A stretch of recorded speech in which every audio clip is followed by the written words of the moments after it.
Padres tóxicos. Legado disfuncional de una infancia. Autor, José Luis Canales. Resumen narrativo. El presente resumen narrativo fue realizado por la Biblioteca Nautilus, con la intención de facilitar a personas con ceguera y a estudiantes de pocos recursos, el acceso al conocimiento universal. Esperamos que te sea de gran utilidad y te conduzca a profundizar más en el tema leyendo la obra original. No olvides apoyarnos suscribiéndote al canal y dándole like a cada una de nuestras publicaciones. Gracias. Biblioteca Nautilus. bibliotecanautilus@gmail.com. Una infancia intoxicada es fácil de reconocer pero difícil de interiorizar y superar. Si te identificas con el segundo grupo, necesitas entender el legado nocivo de tus padres y comprometerte a cambiar los pensamientos dañinos que te marcaron, dejar ir las emociones negativas que rigen tu vida y reconocer que, mientras no te liberes de las enredaderas de tu infancia, vivirás un ciclo autodestructivo. Recuerda que no eres culpable de lo que viviste en la infancia, pero sí eres responsable de tu adultez. Hace aproximadamente 20 años, comencé mi primer proceso terapéutico. No sabía qué esperar, solo sabía que algo no estaba del todo bien dentro de mí y quería sentirme mejor. Al ser estudiante de la carrera de psicología, es recomendable que los alumnos tomen terapia, y yo seguí dicha recomendación. Recuerdo que la terapia en ese momento fue un proceso catártico y liberador, sin embargo, no hubo ningún cambio radical en mi vida. Cuando estudié la maestría en psicoterapia, era obligatorio comenzar un proceso terapéutico, por lo que estuve en terapia casi 3 años. Los últimos 2 años de matrimonio fueron difíciles. Estuvimos casados 12 años. Nos dieron la noticia de que no podríamos tener hijos de manera natural y que tendríamos que tomar una decisión, o adoptar un bebé o elegir a un donador de esperma, dado que el mío tenía muy mala calidad, tendríamos muchas probabilidades de una malformación genética. Lo más curioso de todo es que compartíamos el mismo sentimiento. Nos sentíamos poco valorados, que nuestro esfuerzo no era tomado en cuenta y con la sensación de no ser suficientemente buenos para el otro. Esto ocurrió en enero de 2012, hace 2 años. En ese momento me di cuenta de que todo lo que creí superado, mis miedos, los patrones disfuncionales de relación interpersonal que aprendí en mi familia de origen, la agresión pasiva, la manera patológica de expresar el amor, estaba ahí, enfrente de mí, rompiendo lo que más quería, mi matrimonio. El padre tóxico y el sistema familiar. Todos crecemos y nos desarrollamos en un grupo de personas que interactúan entre sí al que llamamos familia. Una familia es un sistema donde las acciones de cada uno de nosotros afectan a los demás miembros de manera directa y de formas más escondidas, más profundas. Una familia es una red compleja de relaciones, vínculos y sentimientos, tales como el amor, la lealtad, el respeto, la ansiedad, la posesión, la identidad, la alegría, la culpa, la unión, la traición, la fidelidad y la solidaridad. Una constante ebullición de emociones y procesos psicológicos profundos, que unidos a los de los demás miembros del sistema, generan un río de dinámicas complejas, donde se establecen actitudes, percepciones y relaciones interpersonales determinadas dentro y fuera del núcleo familiar. Como en cualquier río, lo que se ve en la superficie es lo obvio, lo evidente, lo que está a la luz, pero en la profundidad es donde se encuentran las verdaderas fuerzas que mueven al río, es decir, los engranes inconscientes y poderosos que mueven toda la complejidad de una interrelación familiar. Cuando somos niños, nuestro sistema familiar representa toda nuestra realidad y nuestro punto de referencia. Aprendemos a tomar decisiones basados en lo que nuestro sistema familiar nos enseña a entender y percibir del mundo. Comprendemos el mundo a partir de nuestra experiencia y de lo que nos inculcan nuestros padres. Nos guste o no, terminamos por parecernos física y emocionalmente a las personas con las que crecimos. Es imposible no repetir lo que aprendimos, aunque sea doloroso o disfuncional. Al final todos repetimos lo que inconscientemente aprendimos, replicamos la manera de enfrentar nuestros conflictos y saciar nuestras necesidades, tanto físicas como emocionales. Y como es un sistema completo, el comportamiento de los miembros tiene influencia y estímulo en la vida de todos los demás. Así, un cambio en el comportamiento de uno de ellos produce alteraciones en la dinámica de todo el sistema familiar. No existe la familia perfecta. Ninguna familia está libre de conflictos. Sin embargo, en términos de salud mental, hay familias funcionales y familias disfuncionales. Evidentemente ambas tienen problemas, conflictos y dinámicas tóxicas, pero lo que hace la diferencia entre ellas es la conciencia de enfermedad, el compromiso y la voluntad para modificar lo que no está nutriendo el sistema y la búsqueda del bien común. Los padres tóxicos crean familias disfuncionales que se definen por 4 características. Amalgamiento de la familia. Amalgamar significa entremezclar, simbiotizar. Esta característica es contraria a la individualidad. Una familia amalgamada es una familia en donde no existe respeto al individuo y los padres pueden meterse en la vida de los hijos, decidiéndolo todo. Es exactamente lo contrario de confiar y dejar vivir en plenitud.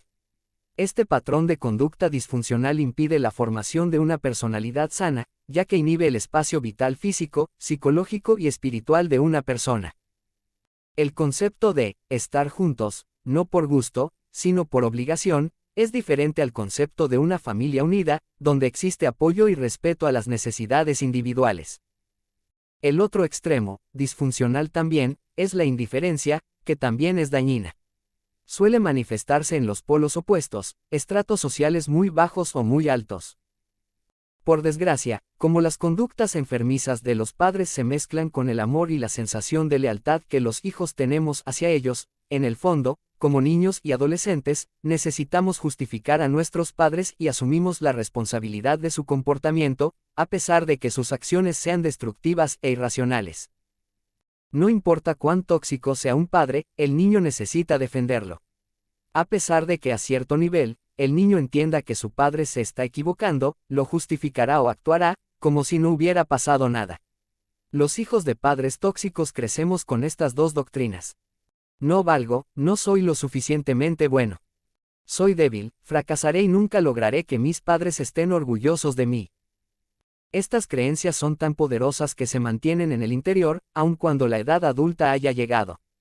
Están tan internalizadas que difícilmente el hijo de padres tóxicos podrá vivir con plenitud su edad adulta, su madurez, sin restricciones y sin trabas emocionales. He conocido varios padres y madres que solicitan terapia para sus hijos, y no reconocen que son ellos quienes la necesitan.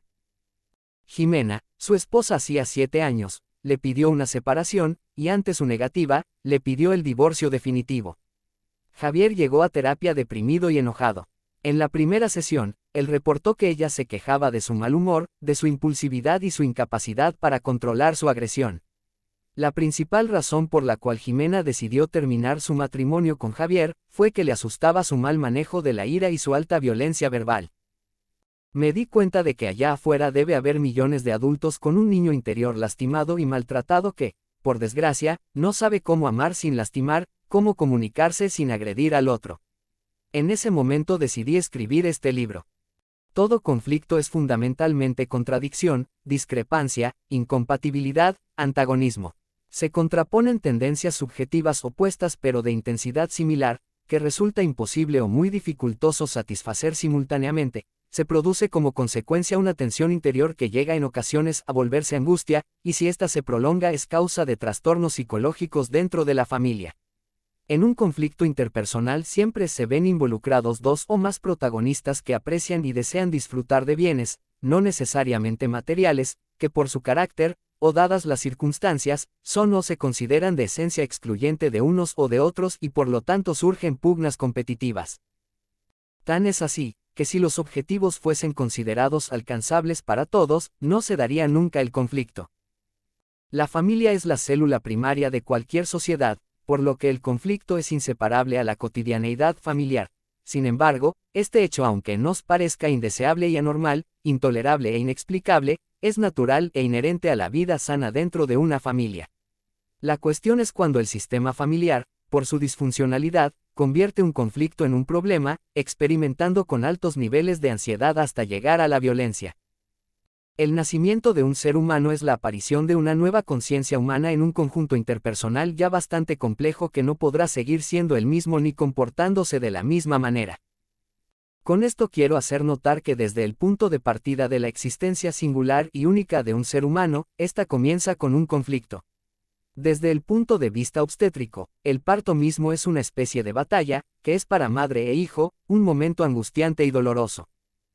Como afirma Oración, es la edad esencialmente ambivalente, es decir, de una verdadera contradicción interior que el sujeto no logra todavía resolver. Se pueden expresar las cosas de un modo bastante simple. El sujeto, en este periodo de eclosión de sí mismo, está literalmente dividido entre el deseo de una autonomía completa que le hará ser reconocido como tal por el mundo de los adultos, y una oscura nostalgia del estado anterior en el que se sentía a la vez protegido y amado. Durante la crisis de la adolescencia, el individuo experimenta la ansiedad al dudar de su capacidad para resolver el conflicto interior de manera positiva, es decir, mediante una percepción de sí mismo que le permita fincarse un proyecto de vida propio. Martín Bvr.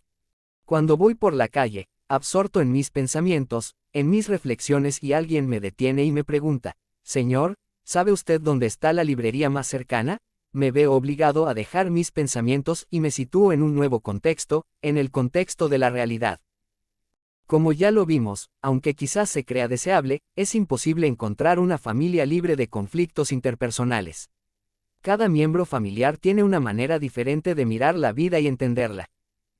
Como mencioné, una familia sin conflictos tiene una dinámica deshonesta o superficial y, por lo tanto, nunca debe ser un modelo a seguir. La familia, perfecta, es disfuncional, ya que niega el conflicto aparentando bienestar donde no lo hay. Una familia que crece y se adapta a la problemática diaria como sistema aprende a confrontar los conflictos intrapersonales e interpersonales de sus miembros. Necesitan ponerle límites, dejar que toque fondo, y que se enfrente a la autodestrucción en la que está inmerso. Nadie lo puede ayudar, él decidirá si recupera su vida la echa a perder por completo. Necesitan darle únicamente dos opciones: internarse en una clínica de rehabilitación o irse de la casa, a su suerte.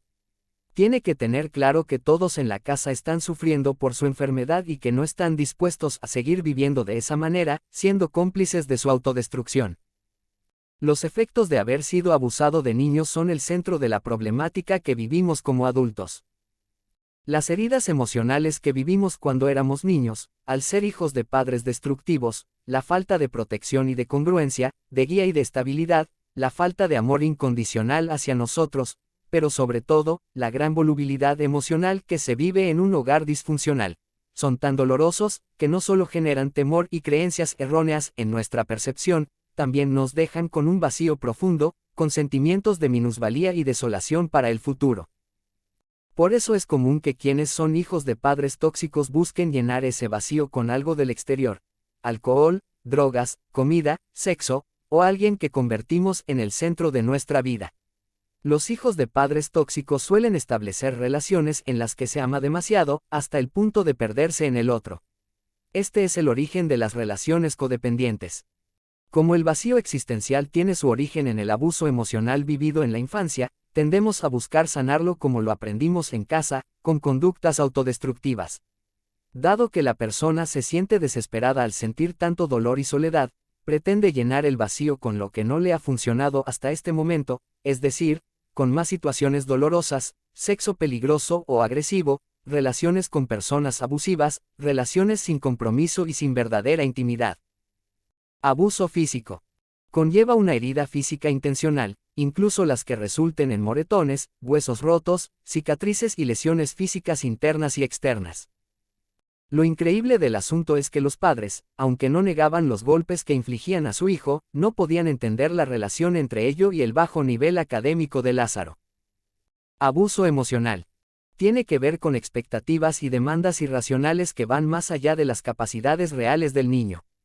Incluyen ataques verbales, bromas que lastiman a los niños, ser llamado por motes que no son de cariño o ser insultado con frecuencia.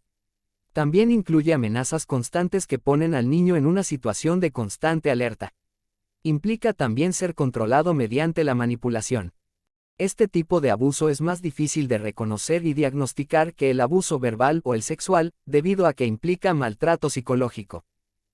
Abuso sexual. Significa incomodar, lastimar o explotar a un niño por la búsqueda del placer sexual de un adulto. La Organización Mundial de la Salud señala que por lo menos 1 de cada 3 niñas y 1 de cada 8 niños será víctima de un abuso sexual antes de los 18 años, aunque la mayoría de los casos no sean reportados. Recordó que se sentía incómoda e inadecuada cuando lo hacía. Conforme fuimos adentrándonos en su pasado, recordó que varias veces, a partir de que ella tenía 10 años, lo descubrió mirándola mientras ella se vestía y como en la rendija del baño, lo observó tocándose el pene al espiarla. Lo más traumático de todo fue recordar que, cuando ella tenía 13 años, le ofreció comprarle una computadora nueva si le permitía verla desnuda. Ella aceptó. Cuando me confesó lo anterior, Patty rompió en llanto. Él me escuchó, se paró, se acercó y me dio un abrazo. Se me hizo un nudo en la garganta. Solo me dijo, hoy deja que ese niño lastimado reciba un abrazo. Todo va a estar bien. No pude aguantarme y lloré abrazado a Rafa como nunca había llorado en una sesión. Me di cuenta de que nunca, en toda mi vida, había recibido un abrazo de mi padre. En miles de familias, alrededor de todo el mundo, sin importar el nivel educativo o socioeconómico del que estemos hablando, un crimen serio y doloroso ocurre todos los días, el abuso físico contra menores de edad. Hoy en día sabemos que el abuso físico se define como. La OMS define violencia como el uso intencional de la fuerza o poder físico, de hecho o como amenaza, contra uno mismo, otra persona o un grupo o comunidad, que cause o tenga probabilidades de provocar lesiones, daños psicológicos, trastornos del desarrollo e incluso la muerte. La ley cambia rápidamente. Yo no soy ni abogado ni juez ni policía ni activista social, pero te puedo decir que, a lo largo de mis últimos 18 años de vida profesional, he sido testigo de cómo la disciplina a través del maltrato físico deja huellas físicas y emocionales toda la vida. Ser un abusador físico es ser un cobarde. Aunque en nuestro país existen algunas mujeres violentas, culturalmente quien tiende a ser violento intrafamiliarmente es el hombre.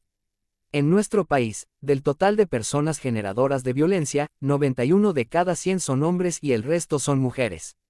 La encuesta sobre violencia intrafamiliar en el 2011 registró que 1 de cada 3 hogares del área metropolitana de la Ciudad de México sufre de algún tipo de violencia física. Asimismo, reveló una mayor presencia de actos de violencia en los hogares con la jefatura masculina. 32.5% de estos hogares reportó algún tipo de violencia sobre 22% de los dirigidos por mujeres. Los miembros más agresores son el jefe del hogar mientras que las víctimas más afectadas son los hijos y cónyuges 38.9%. De acuerdo con la UNICEF, México mantiene la tasa más alta de pobreza y desnutrición infantil entre los miembros de la OCDE y ocupa los primeros lugares en violencia física, abuso sexual y homicidios de menores de 14 años infligidos por sus padres a través de golpes. En su estudio, Violencia Infantil, el organismo internacional destaca que más de 700 niños son asesinados en México cada año mediante golpes por alguno de sus padres, lo que implica por lo menos 2 asesinatos diarios. En los menores de 4 años, la muerte se presenta por asfixia, y entre los 5 y 14 años, principalmente por golpes, seguidos por acuchillamiento y, por último, por arma de fuego. Al ver lo que había pasado, nos golpeó con un cinturón, nos pegó fuertemente en la cabeza y para que nunca olvidáramos que no se debía jugar con fuego, nos tomó a ambos de las manos, prendió la estufa y nos puso las manos al fuego en la parrilla de la estufa. El dolor fue tan insoportable que me desmayé. A la fecha, tengo una cicatriz profunda en la mano derecha y sensibilidad parcial en la mano izquierda. Tuve las manos lastimadas más de un mes. Recuerdo cómo toda la cocina olía a carne quemada. Mi papá decidió que mi mamá estaba loca y nos mandó al internado. Simplemente nos dijo, su mamá está loca y no los puede cuidar, así que empaquen que se van mañana a Pachuca. Jorge abusador verbal. Siempre me llamaron egoísta en mi casa. Parecía que era un crimen no querer cuidar a mis 3 hermanos menores. Las palabras tienen un poder increíble. Energéticamente, todo lo que decimos y lo que pensamos tiene un impacto en lo que sentimos, cómo actuamos y en la vida de quienes nos rodean. Como dice un sabio proverbio árabe, solo hace falta repetir algo 100 veces para que se convierta en realidad. Las palabras pueden herir a un ser humano en igual o mayor intensidad que los golpes. Criticar a una persona, señalar sus defectos, degradarla con burlas y motes, señalarle lo torpe y estúpida que es, puede tener efectos dramáticos en su futuro a corto y largo plazo. Agresión pasiva. Aparentemente las dos la hacían sentir mal y humillada. Hay que tener claro que el verdadero sentido del humor es una de las principales herramientas valiosas dentro del sistema familiar para hacerle frente a los momentos difíciles, puede ser algo que establezca lazos unidos y profundos. Sin embargo, el humor que lastima a uno o varios miembros de la familia se llama agresión y genera resentimiento, además termina mermando la calidad de las relaciones interpersonales dentro de la familia. Los niños, como creen todo lo que los dioses griegos expresan, asimilan como cierto el sarcasmo y las burlas exageradas. Aún no tienen la cantidad de vocabulario suficiente y la madurez emocional para entender que un padre está bromeando cuando dice algo como, tendremos que operarte para ver si con un nuevo cerebro terminas por entender lo que es obvio. Cómo un padre desestructura la mente de su hijo y lo condena al fracaso. Mediante los dobles mensajes. Proyección. Es el mecanismo de defensa mediante el cual un individuo atribuye a otro sus propios impulsos, características y defectos inaceptables para sí mismo y de esa forma, se los oculta a él mismo. Esto sucede en las dinámicas donde existe la necesidad de hacer sentir al otro humillado para sentirse fuerte y seguro. Por eso el abusador verbal es también cobarde y acomplejado. Los padres sanos experimentan el crecimiento de sus hijos y sus habilidades con orgullo y satisfacción. Yo estaba sentado entre ellos dos y simplemente tomé del brazo a Roberto con firmeza para transmitirle mi apoyo. Su madre se puso de pie, lo miró con los mismos ojos de odio que yo había visto momentos antes en los de su hijo y le gritó, siempre lo he sabido. Quiero decirte que todos los días de mi vida me arrepiento de no haberte abortado. Si no lo hice fue por tu abuela, porque me convenció un día antes de hacerlo. En mi casa se vivía bajo la premisa de, divide y vencerás. Esta era la principal herramienta que mi mamá utilizaba.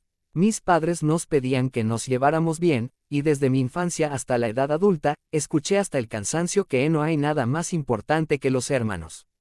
Lo confuso de los mensajes en casa era que la dinámica no ayudaba a que fuéramos cercanos, ya que teníamos que competir por el cariño y la atención de mis padres. Si mi mamá se enojaba con alguno, despotricaba con los demás sobre el hijo malo del momento. Además de gorda, mi estatura tampoco era suficiente para ella. Mi papá tenía su propia dosis de insultos y diferente manera de dirigirlos. Si estaba enojado conmigo, decía cosas como, ya no eres mi hija o estás muerta para mí. Al igual que con mi mamá, no era necesario que estuviera enojado. En una ocasión salimos de viaje sin mi mamá porque estaban separados, el taxista que nos llevó hacia el aeropuerto me llamó señora y mi papá me dijo, es que tu sobrepeso te hace ver vieja. Me he llegado a perder de viajes o de ver a gente que quiero por evitar que me vean gorda.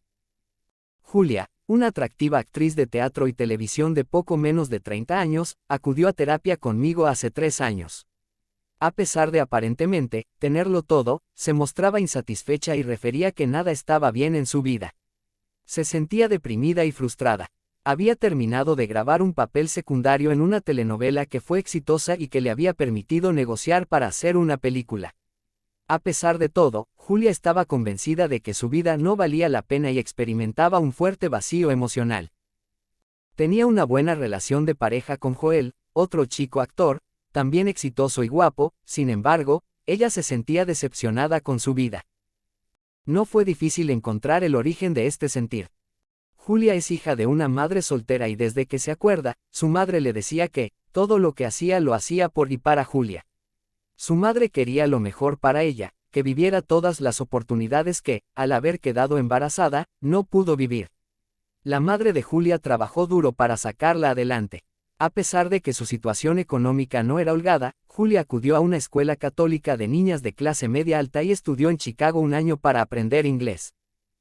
Si el niño o adolescente trata de obtener algo de control sobre su vida, lo pagará con culpa, frustración, ira contenida y una gran sensación de deslealtad hacia el sistema familiar. La elección de profesión y de pareja pueden ser amenazantes para un padre controlador. Por eso la relación entre suegros, nueras y yernos es tan complicada.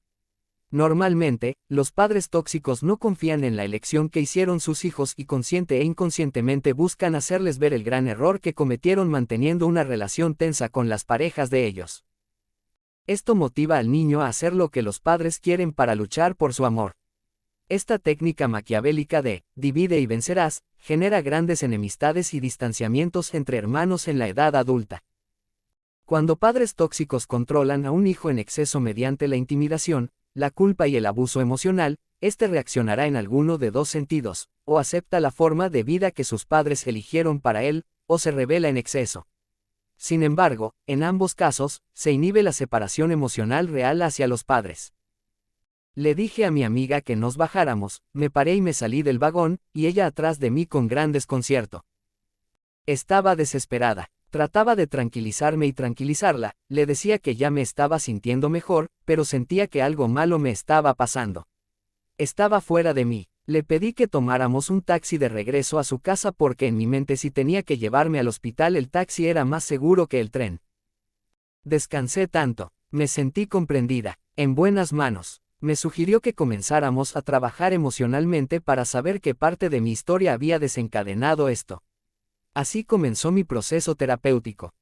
Crecí en una familia pequeña, mis padres, mi hermano mayor y mi nana, quien ha estado por más de 40 años en mi familia. Mi papá es un hombre trabajador, nació en una familia de 13 hermanos y siendo el mayor, tuvo que trabajar desde pequeño para ayudar al resto de la familia. Mis abuelos, supongo que por tener tantos hijos, fueron poco afectuosos, y eso lo aprendió mi papá. Hoy en día, rara vez me abraza y pocas veces me saluda de beso. Solo me ha dicho que me quiere cuando estoy de viaje o cuando me ha visto enferma. Mi madre viene de una familia más pequeña, solo tuvo 2 hermanos. Mi abuelo fue controlador, enojón y autoritario con mi mamá y mis tíos. Y mi abuela, la típica mujer abnegada con su marido, sacaba su frustración y enojo con sus hijos, y mucho más con mi mamá, quien creció con miedo y pocas ganas de vivir. Se volvió hipocondríaca, supongo que para reclamar el cariño y la atención de mis abuelos, y ha sido depresiva casi toda su vida.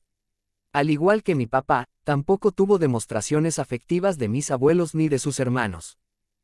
Como cada año, decenas de miles de niños y niñas serán abusados sexualmente en México y en el resto del mundo. Además sufrirán abuso físico, emocional, mental y espiritual. Su dolor empezó a sonar tan alto que más víctimas empezaron a expresar el crimen que vivieron, así que fue imposible no ser escuchados y validados. Las estadísticas de 2011 según la OMS en México son impresionantes. 1 de cada 4 niñas es abusada sexualmente antes de cumplir 18 años. 1 de cada 6 niños es abusado sexualmente antes de cumplir 18 años. 1 de cada 5 niños es abordado sexualmente en de Internet antes de cumplir 12 años. 20% de las mujeres y 11% de los hombres a nivel mundial han padecido abuso sexual. La OMS señaló que actualmente, cerca de 4.5 millones de niños y niñas sufren abuso sexual en México. Casi 70% de todos los asaltos sexuales victimizan a niños menores de 17 años de edad. Hoy en día, existen aproximadamente 59 millones de sobrevivientes de abuso sexual entre Estados Unidos y México.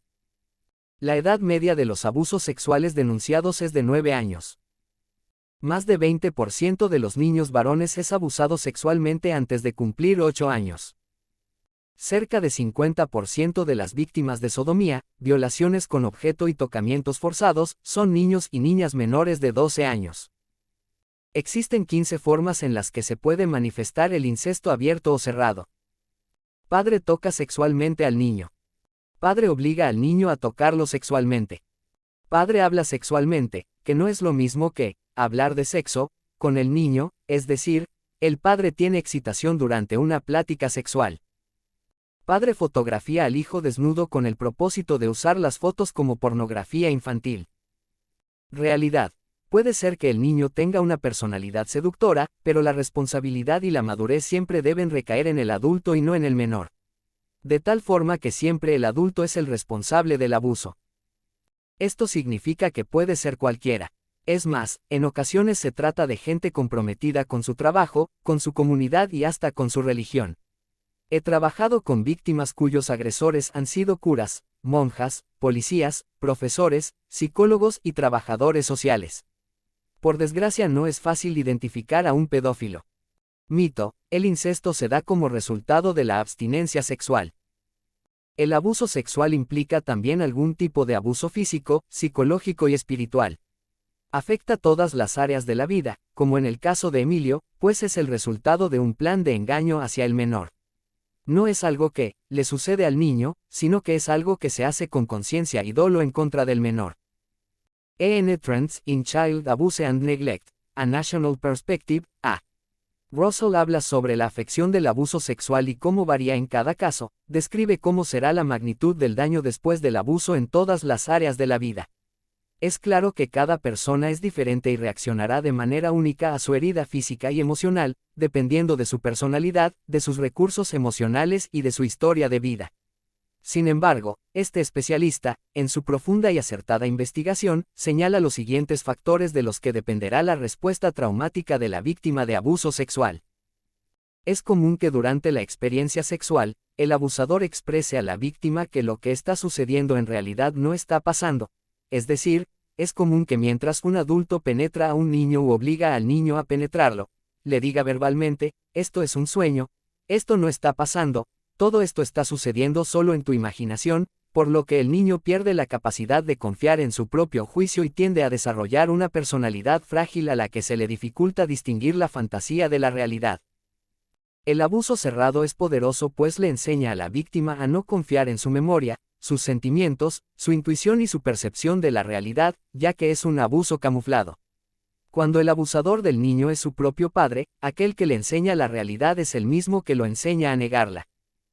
Susan Forward en Toxic Parents, de manera clara y concreta, habla sobre las amenazas que el agresor utiliza con las víctimas para asegurar su silencio. Si dices algo, te mataré. Si dices algo, te golpearé. Si dices algo, tu mami se va a enfermar. Si dices algo, todos se burlarán de ti y creerán que estás loco. Mi padre, al abusar de mí, le dio en la madre a mi vida. Has generado una gran capacidad para tolerar la frustración, para ponerte de pie ante la adversidad, para manejar el caos e incertidumbre, para ser empático con el dolor de los demás, y no darte por vencido. Negación. Vero es mi paciente, es una terapeuta de lenguaje exitosa. Tiene 3 hijos de su primer matrimonio, el cual no funcionó porque su ex marido era mal proveedor y, un 0 a la izquierda, en cuanto a solución de problemas y apoyo emocional. Su divorcio no fue fácil, ya que él negaba su poca productividad alegando que, no era cierto, que él veía por sus hijos y por el bienestar económico de su familia. Como ambos depositaban sus ingresos en la misma cuenta, Vero no pudo demostrar legalmente que él no se hacía cargo de casi ninguna de las responsabilidades del hogar. Crónica de abuso emocional y abuso pasivo de 2 padres tóxicos. Al igual que Vero, si viviste con este tipo de toxicidad por parte de tus padres, aprendiste a no confiar en tus sentimientos, en tu juicio y en tu sentido de realidad. No importa lo que hayas visto, sentido, escuchado o vivido, te enseñaron que tu percepción estaba equivocada. Ser hijo de padres tóxicos significa dudar de ti mismo. Aprendes un mensaje claro, finge que nada pasó, miéntete a ti y a los demás, justifica y, pase lo que pase, niega tus pensamientos, tus sentimientos y tu intuición. Ya sea que tengas 5, 8, 13, 18 o 20 años, no importa. Siempre tenemos que cenar en familia y por fortuna mi padre no ha llegado de trabajar. Me vienen a la mente por lo menos 50 escenas de tarros de cerveza rotos, platos que se revientan en las paredes porque las quesadillas están frías, porque pidió sincronizadas y no hubo jamón, platos estrellados en 1000 pedazos en el suelo porque, esto huele a carne, carajo. O bien, los sermones eternos de que somos unos mediocres porque ese día no fuimos a nadar, o porque no sacamos 10 de promedio. Límites claros.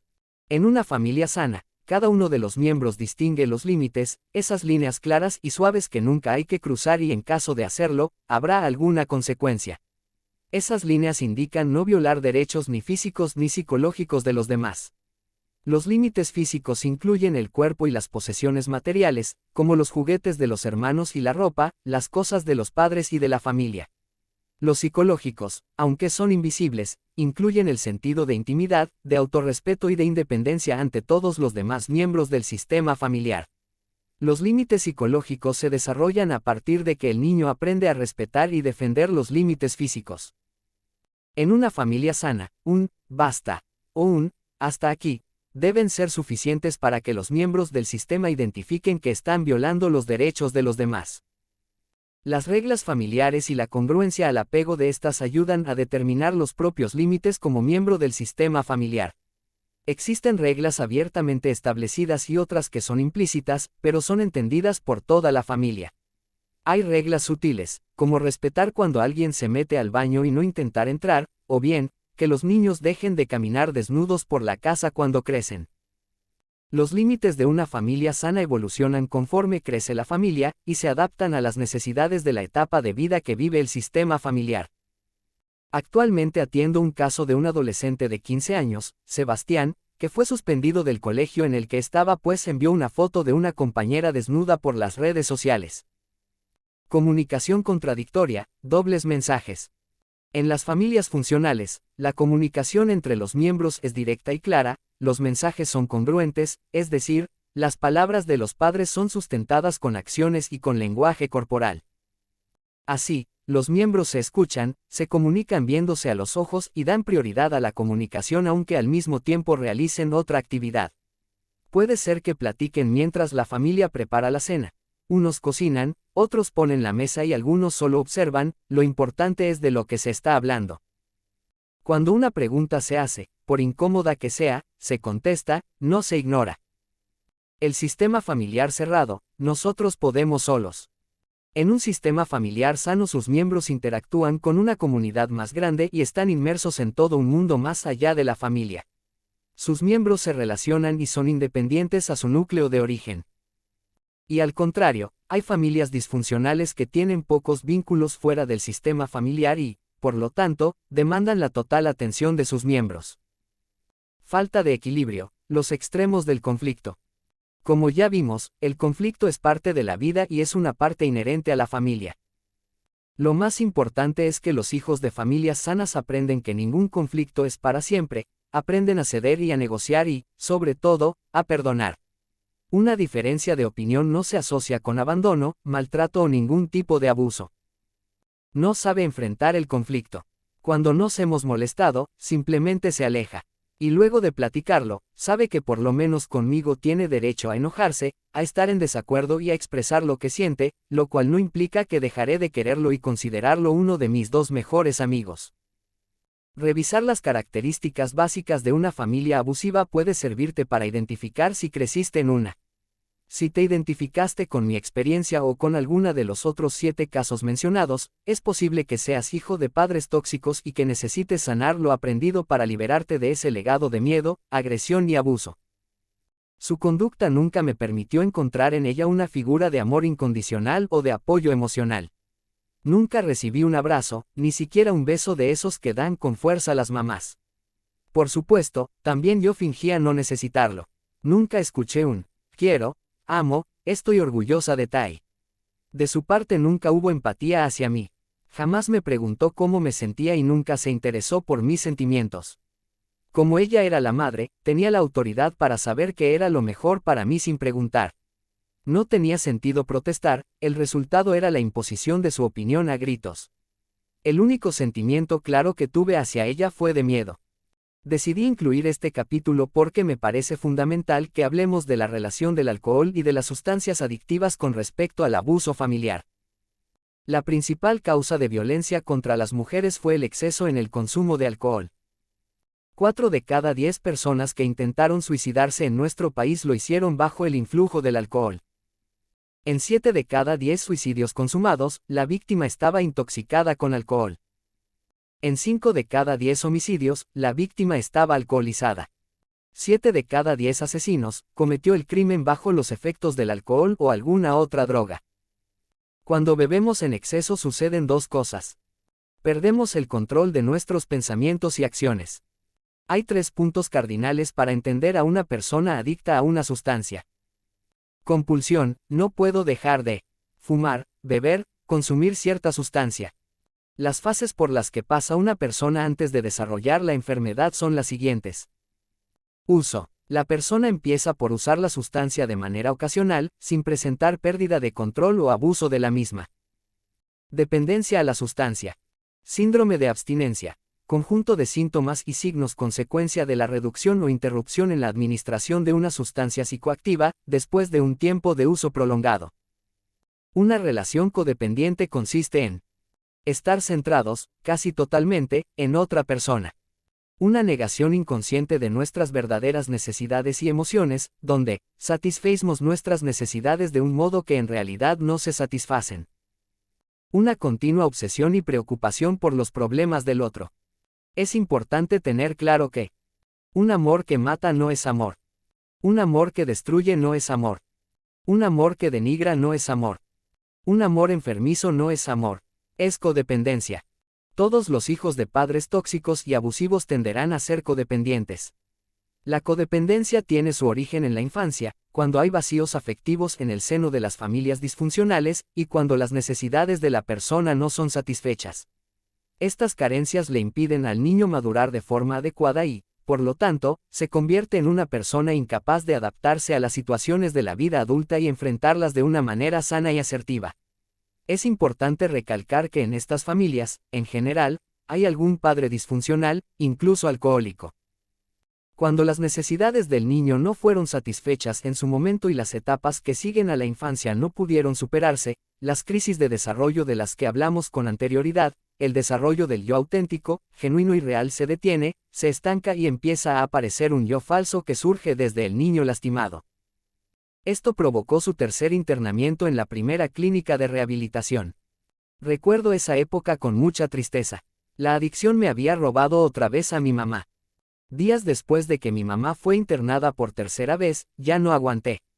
No sé qué fue, tener que ser fuerte, otra vez enfrentar una hospitalización sola, volver a ver a mi familia destruida o en crisis por las drogas, aceptar la realidad de mi papá con una nueva pareja, mi hermana de viaje con sus amigos. No lo sé, quizás fue la combinación de todo, pero caí en un estado irreconocible, no podía estar conmigo misma. En la actualidad es común la medición de la inteligencia basada en el coeficiente intelectual, raciocinio lógico, habilidades matemáticas, habilidades espaciales, capacidad analítica, capacidad de almacenar memoria a corto y largo plazo. No conoce sus emociones, no tiene conciencia de sí mismo y no reconoce sus sentimientos mientras los experimenta, por lo que reacciona impulsivamente sin entender la emoción verdadera que lo lleva a actuar. Maneja pobremente sus emociones, no sabe contenerlas y canalizarlas adecuadamente. Bajos umbrales para el sufrimiento. Una persona que ha sido sobreprotegida y rescatada todo el tiempo no desarrollará la fortaleza, coraje, decisión, voluntad, para enfrentar la adversidad. Le faltará aquello que distingue a los que perseveran hasta el final y su vida se regirá bajo el principio del placer, evitando todo lo adverso por insignificante que sea. Negará sus propias emociones y sentirá que necesita ser quien dé seguridad a todos los demás. Se olvidará de sus propias necesidades, y actuarán sin filtrar sus emociones y sin tolerar la frustración. Los padres inmaduros dañan a sus hijos porque carecen de inteligencia emocional, se guían por la ira, por la falta de tolerancia a la frustración, por la incapacidad para manejar el sufrimiento y por la incapacidad para medir las consecuencias de sus acciones. Negarse a generar dolor no significa que éste no haya sido infligido al menor. Cuando mis papás se divorciaron y me quedé con mi madre y mi abuela, sentí que estaba en el bando equivocado. Siempre nos hablaron mal de él, si no era por dinero, era por mujeriego. El chiste era que tuviéramos una pésima imagen de él. Con el tiempo pude recuperar la relación con él, después de la adolescencia, a pesar de largas discusiones y chantajes de mi madre. Trato de hacer la cuenta de todas las que lleva y no puedo acertar. A mis 18 años ya la habían operado de la cadera, del fémur, se ha dislocado el hombro, la muñeca, la operaron de la rodilla. En ese entonces, los momentos más difíciles fueron hacerla de enfermera, curar sus heridas y hasta limpiarla cuando iba al baño. Cargaba un peso enorme sobre mis hombros, a los 22 años de edad. Tengo un esposo maravilloso, una pareja única, que me apoya, que me ama como soy, que me impulsa a ser mejor y que me admira al igual que yo a él. Años. Tengo una cita con una nueva paciente a las 2:30 de la tarde. Llega puntual. Mi secretaria me avisa que después de 10 minutos de esperar su cita pregunta si yo soy puntual. Ella le contesta que normalmente me atraso alrededor de 10 minutos. Mi nueva paciente le hace saber que no tolera la impuntualidad. Dificultad en las relaciones interpersonales. No existen los amigos perfectos o las historias de amor de cuento, pero una personalidad sana es capaz de mantener vínculos cercanos, amorosos, relaciones a largo plazo y cierto nivel de intimidad. Si eres un niño, adulto, has tenido problemas recurrentes en todas tus relaciones cercanas. De tus padres tóxicos aprendiste a no confiar, a evitar a toda costa ser lastimado y, en consecuencia, a no confiar cabalmente en nadie. Todos tienen la posibilidad de volverte a lastimar. La confianza es una de las características principales que se requieren en una relación interpersonal sana. Siempre espera lo peor, falta de confianza. Una personalidad sana ha aprendido a lo largo de la vida a confiar en los demás. No significa que haya que confiar ciegamente en todos, pues la verdad es que hay gente que miente y no es sano asumir que todos son buenas personas. Sin embargo, también es patológico creer que nadie es digno de confianza. Para poder confiar en los demás, primero necesitamos aprender a confiar en nosotros mismos y en nuestra intuición, para después decidir a quién queremos tener cerca y a quién no. Baja autoestima. No soy lo suficientemente bueno. Una personalidad relativamente sana está satisfecha consigo misma. Una persona que creció libre de toxicidad en la infancia tiene una percepción realista, no catastrófica, de las experiencias y una actitud positiva ante sí mismo y ante la vida.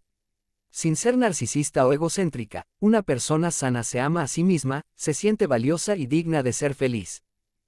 Los hijos de padres tóxicos tenemos muchas dudas acerca de nosotros mismos, de lo que somos merecedores y capaces de lograr. Sensación de desesperanza, no puedo hacer nada al respecto. Ante la dificultad, la mayoría de los adultos funcionales busca opciones para llegar a una solución. Los problemas no se perciben como destructores del sistema familiar, porque siempre queda la sensación de que todo se puede arreglar, solo lo catastrófico es percibido como tal. Evasión de los sentimientos, no debes sentirte así. Los niños, adultos, hijos de padres abusivos, tendemos a visualizar las emociones como si fueran amenazantes y peligrosas. Controlamos lo que sentimos y evitamos mostrarlo a los demás porque cuando lo hacíamos en casa, nuestros sentimientos eran interpretados como rebeldía, como motivo de ser reprendidos o lastimados, de desaires y de burlas. Así, el enojo, la tristeza, la frustración y aún la alegría son evitados. Mientras nadie se dé cuenta de lo que sientes, no estás en peligro, diría la mente inconsciente de quien creció en una familia disfuncional. Las emociones intensas son reprimidas y nos ponen en evidencia. Cualquiera de los que hemos vivido en una familia disfuncional hemos aprendido a guardarnos y aguantarnos el enojo, esto solo se ve reflejado en la merma de la propia salud. La retroflexión llevada al extremo es el suicidio. Pero antes de llegar a él, existen muchas etapas de autodestrucción. Los hijos de padres tóxicos tenemos mucho miedo a los sentimientos, porque hemos presenciado lo irracional y lo destructivo que es seguir los propios impulsos. Sin embargo, hemos olvidado que el hecho de que nuestros padres no tuvieran la capacidad de controlar sus impulsos y sus emociones no significa que nosotros no la podamos desarrollar. La perfección, según el diccionario de la Real Academia de la Lengua Española, se define como ausencia total de fallas o errores. Tomando en cuenta lo anterior, la definición literal de lo que sería un padre perfecto es irreal. En el fondo, el padre rígido quisiera ser un padre perfecto. Tratar de ser cada vez mejor es muy positivo.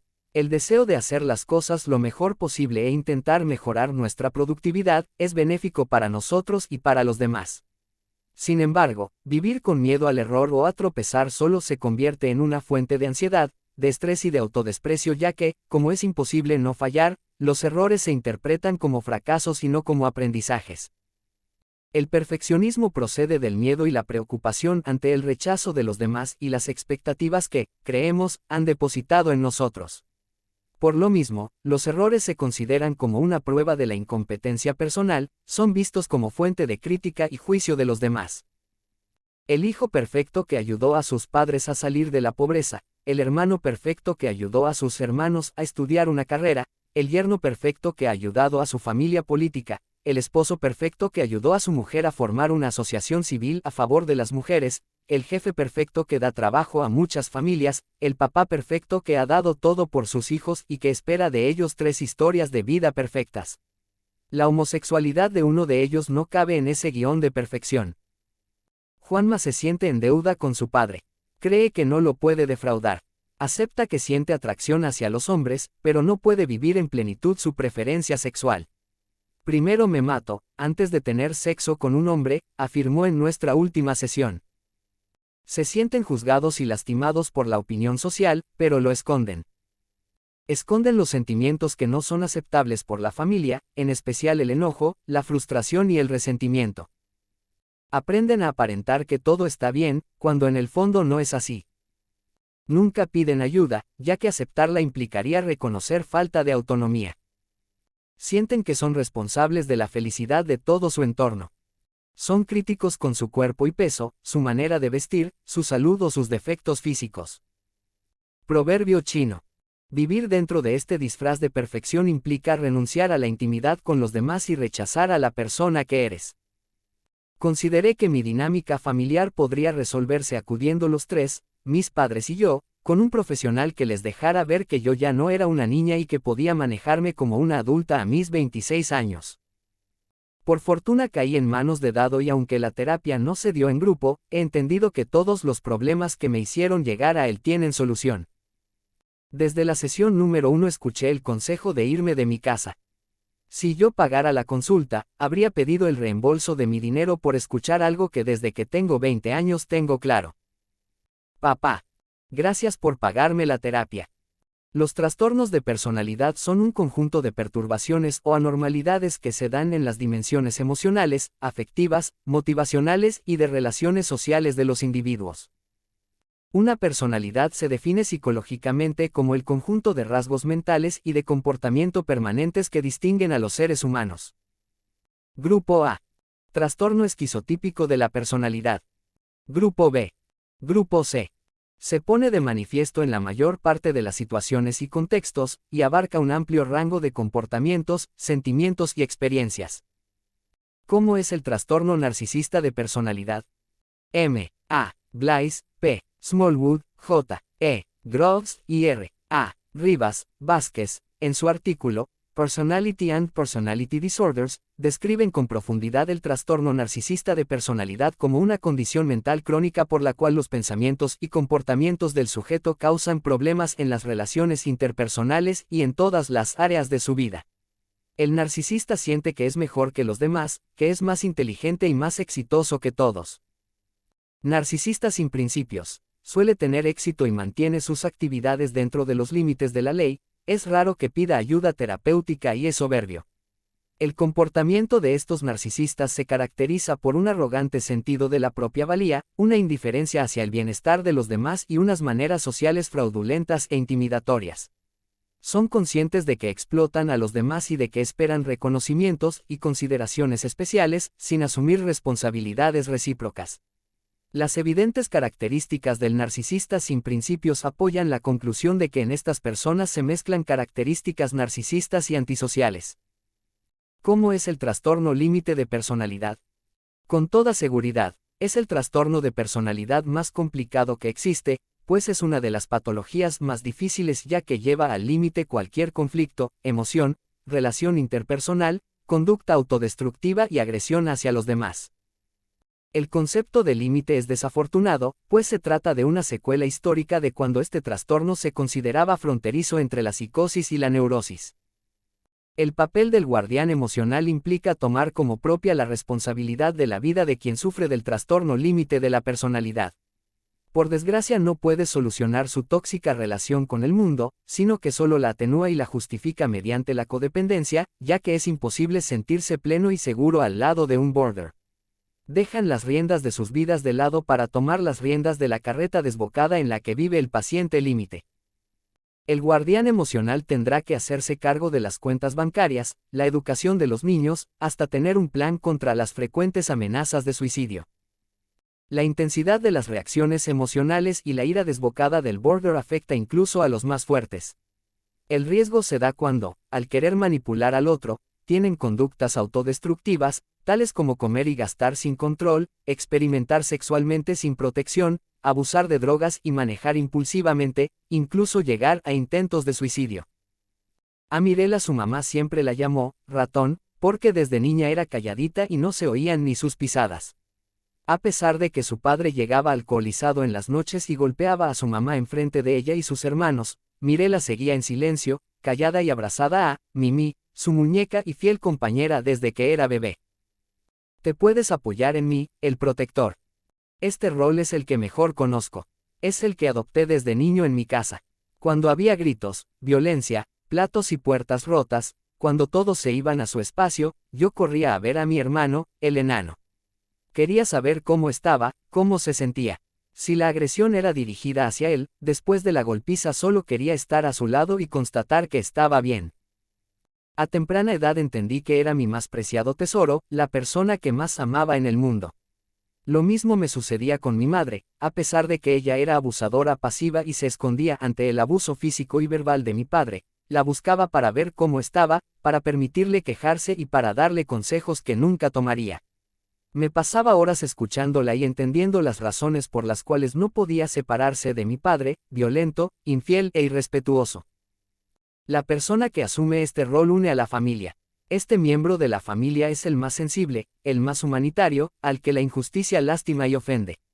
Es, sin duda, el más idealista. Ese soy yo. Simplemente no estoy, el niño invisible. Como Mirela, el niño invisible es un excelente mago que desaparece cuando hay conflictos. Para sobreponerse al trauma y manejar el dolor, este niño, adulto opta por no hacerse notar, ni para bien ni para mal, y simplemente subsiste como lo hace un ratón en casa ajena, no aparece hasta que todos se han marchado. Cuando revisamos en terapia que esto había sido un gran autosabotaje a su carrera profesional, aceptó que no hubiera tolerado toda la atención de un público puesta en mí.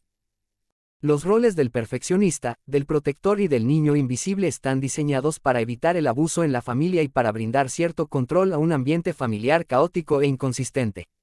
Sin embargo, existe un rol que necesita dar salida a toda la energía negativa que se acumula en el sistema familiar. El chivo expiatorio es quien asume inconscientemente la responsabilidad de ser el generador de todos los problemas, es la oveja negra de la casa. Este niño, adulto, se inmola de manera inconsciente para ser la víctima primaria del abuso de sus padres.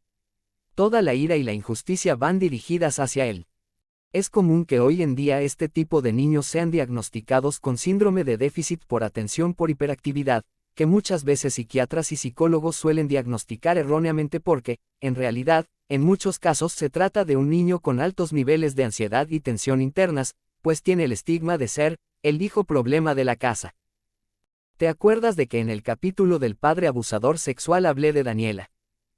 Una adolescente que fue abusada sexualmente por su hermanastro a lo largo de 6 años. Pues es momento de hablar de ella. Trabajé con Daniela hace años, cuando era una adolescente, chivo expiatorio en su sistema familiar. Ella cuenta que se hacía daño para perder el tiempo, sentía que pasaban unos cuantos minutos, cuando podía pasar horas en la intimidad cortándose y sintiendo cómo la sangre le corría por su piel.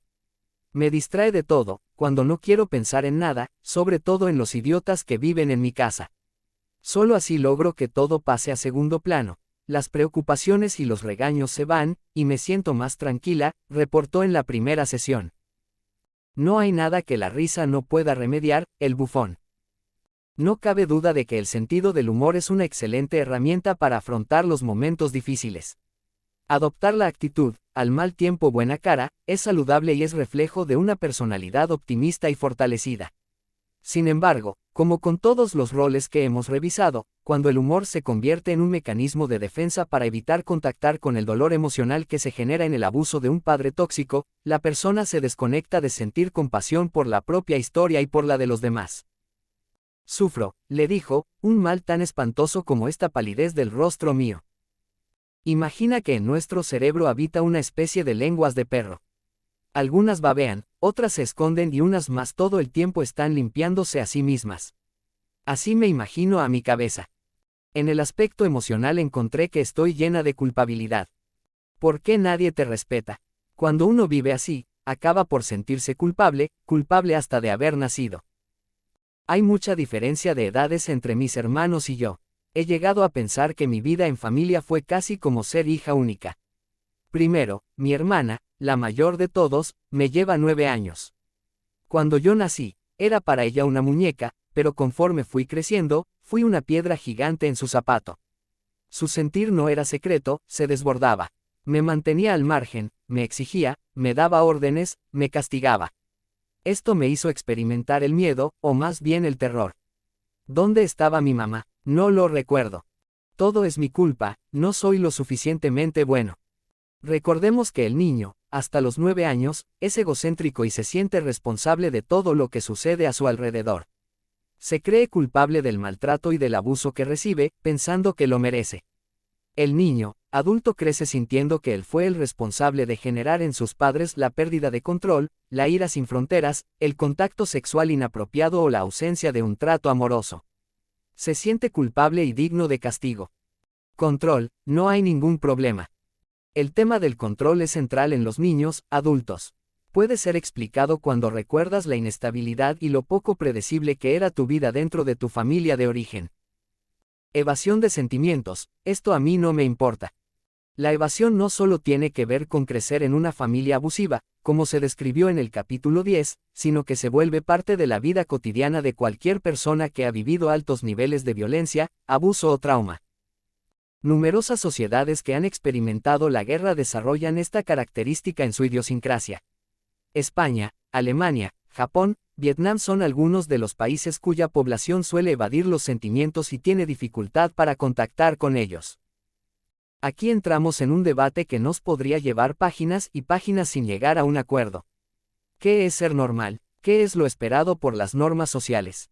Si estas preguntas son difíciles de contestar, cuando vienes de un origen tóxico resulta imposible responderlas ya que no tienes un punto de referencia en cuanto a lo que es natural y anormal dentro de un sistema familiar funcional. Todo o nada, o es blanco o es negro. Durante mis años de terapeuta he descubierto que los niños, adultos, quienes crecimos en una familia disfuncional, tenemos una tendencia a pensar, sentir y comportarnos de dos formas, o vas hacia el norte o hacia el sur. No hay puntos medios, no hay matices de posturas, solo hay principios claros y firmes, que, en realidad, no son más que creencias rígidas y absolutas incongruentes con la capacidad de adaptación que exige el mundo de hoy en día. Adicción a la crisis, tras la calma viene la tempestad. Si viviste en un hogar tóxico y eres un niño, adulto, aprendiste a vivir en la tormenta. Tu hogar era el ojo del huracán y siempre estabas en peligro. Las inconsistencias en la comunicación, el miedo ante el abuso, las incongruencias constantes y los eternos cambios de humor que son parte de lo que vive el hijo de un padre disfuncional, generan que en la adultez sea difícil tener estabilidad, calma y equilibrio. ¿Por qué decides repetir un patrón de tensión y mentiras? ¿Por qué permites que una adolescente mal educada te trate mal en tu propia casa? Vero sonríe. Ay dado, lo quiero y espero que todo vaya a mejorar.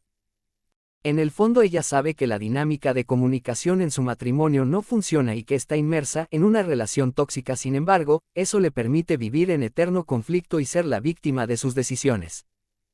Para finalizar este punto, quiero compartir contigo una frase que Rafa, mi terapeuta, me dijo: Dado, hay que propiciar los buenos momentos ya que los malos llegan solos. Sus palabras son sabias. Creo que es el momento de decirlas. A mamá, te adoro con todo mi corazón, pero no puedo entender por qué tú no me quieres a mí, por qué prefieres mi hermana. Estoy harta de que digas que me quejo de lo buena que es su relación y de lo mala que es la nuestra, pero no entiendo por qué te jactas de eso, aun sabiendo que me duele. Yo era una niña. Mamá, no me interesa saber cuánto tiempo tienes sin ver pornografía. No es algo que me importe. Era una persona que usaba la sexualidad como agresión. Nunca me tocó, pero hacía comentarios sumamente sexuales, agresivos y totalmente fuera de lugar para una niña, inadecuados, como me explicó Dado. Una vez de niña le pregunté qué quería ser cuando era niño, y simulando con las manos un pene enorme me dijo: actor pornográfico. No quise volver a saber nada de él desde ese día. Es un padecimiento de salud mental, en el cual una persona tiene dificultad con las relaciones interpersonales y alteraciones en los patrones de pensamiento, apariencia y comportamiento. Trastorno límite de la personalidad. Es una afección de salud mental por la cual una persona tiene patrones prolongados de emociones turbulentas o inestables. Otros síntomas de este trastorno abarcan: miedo intenso de ser abandonado. Trastorno obsesivo-compulsivo. Es una afección de salud mental por la cual una persona se preocupa por las reglas, el orden y el control. Otros signos del trastorno obsesivo-compulsivo son: excesiva devoción por el trabajo. El primer paso para comenzar a sanar a ese niño interior lastimado, ese niño, adulto herido, ese niño perdido que vive dentro de ti, es aceptar que fue maltratado en la infancia y que no aprendió a cuidarse ni a sentirse protegido. Tal vez, como hijo de padres tóxicos, tengas más inclinación a minimizar o racionalizar los eventos en los que fuiste humillado, ignorado o usado para complacer a tus padres. La necesidad de sentir control. La sensación de una inmensa vergüenza puede surgir como compensación al sentirnos sin control y sin poder. Atreverme a escribir este libro implicó liberarme de esa culpa tóxica. Límites débiles e identificación proyectiva. En las relaciones codependientes, los límites entre nosotros y los demás se funden. Si al contestar estas preguntas, te das cuenta de que tu sentimiento de culpa es injustificado, entonces necesitas aceptar que estás asumiendo una responsabilidad que no te corresponde. Por lo tanto, necesitas dejar ir esta culpa y esta responsabilidad que por la toxicidad de tu familia aprendiste a asumir como propia. Dejar ir es aceptar el enojo de que tus padres te hicieron cargar un peso enorme que no te correspondía. Parte de tu sanación personal es soltar lastres que no te corresponde soportar. Necesitan responsabilizarse de lo que hicieron. No estoy diciendo que no sufrieron maltrato ellos mismos o que no es cierto que les hace falta salud en su personalidad. Sin embargo, todos tomamos decisiones para liberar tensión y necesitamos asumir las consecuencias de nuestras acciones. Los padres abusivos tienen una alta tendencia a justificar lo que los demás consideran un comportamiento inaceptable y lo racionalizan encontrando 1001 razones para hacerlo menos grave. Mientras un padre abusivo no se haga responsable de que lo que hizo está mal, no habrá ninguna posibilidad de cambio y buscará que sus hijos sean los que paguen por los platos rotos. Resumen narrativo. El presente resumen narrativo fue realizado por la Biblioteca Nautilus, con la intención de facilitar a personas con ceguera y a estudiantes de pocos recursos, el acceso al conocimiento universal. Esperamos que te sea de gran utilidad y te conduzca a profundizar más en el tema leyendo la obra original. No olvides apoyarnos suscribiéndote al canal y dándole like a cada una de nuestras publicaciones. Gracias. Biblioteca Nautilus. bibliotecanautilus@gmail.com